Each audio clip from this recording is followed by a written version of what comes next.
सुना हुकूमत किसको कहते हैं?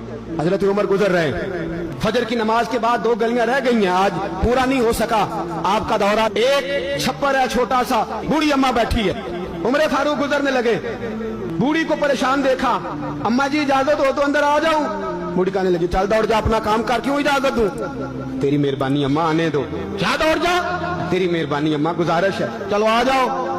अंदर आ गए उमर फारूक, अम्मा क्या परेशानी है, क्या बात? अम्मा कहने लगी खामद इंतकाल कर गया, औलाद अल्लाह ने दी कोई नहीं, मैं गरीब हूँ, 3 दिन से रोटी नहीं खाई, 25 दिनार का कर्जा चढ़ गया है, मुझे उमर फारूक से बड़ी शिकायत है।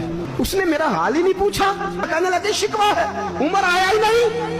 तो उमर कहने लगे अम्मा उमर को क्या पता कि तू इस हाल में है? कहती है नहीं पता उमर को, तो उमर से कहो छोड़ दे हुकूमत, उसके हवाले करे जो खबर रख सकता है। हजरत सैयदना नाफे फरमाते हैं जिसके सामने किसरा और रूम के बादशाह कांपा करते थे, मैंने उस उमर को बूढ़ी अम्मा के सामने कांपते हुए देखा। राशादारी है उमर फारूक का। दौड़े गए, 25 दिनार लाए, राशन रख के लाए, रोटियां पकाई, बूढ़ी अम्मा को खिलाई, कहने लगे अम्मा 25 दिनार ले ले और चल, गलती हो गई, उमर को माफ कर दे।